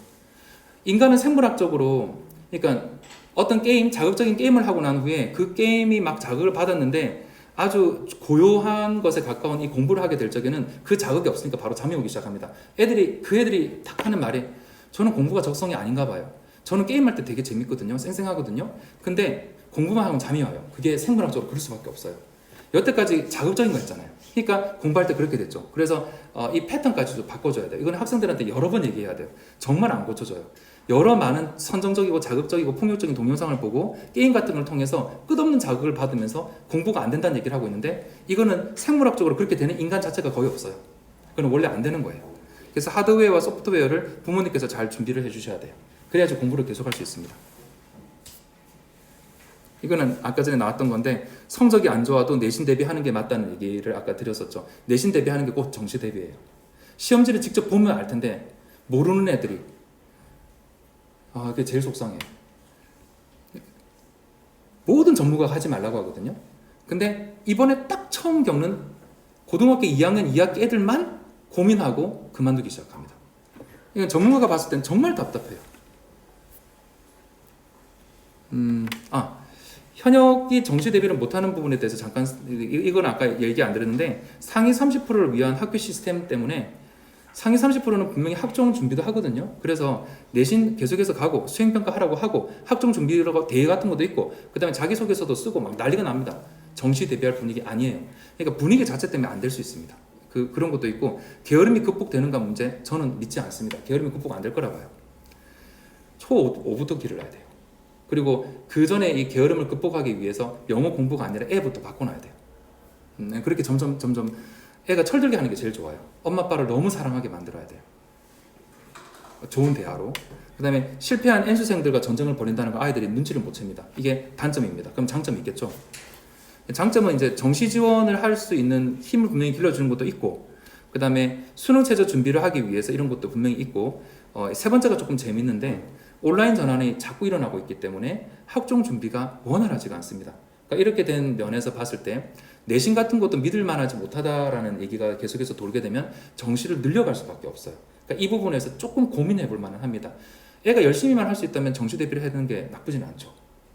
지금 현재 현 상황 때문에 넘길게요. 근데 이걸 애한테 딱 요구했을 경우 애는 갑자기 이걸 방어막을 치면서 내신 대비를 안 하고 공부를 안 하기 시작해요. 이게 무서운 거예요. 말을 못 하고 있어요. 부모님들만 아쉬울 수 있는 건데 애들한테 말 안 하고 있어요. 이건 방금 말씀드렸던 거죠. 끝났네요. 혹시 궁금하신 거 있으시면 지금 우선 껐다가 말씀드릴게요.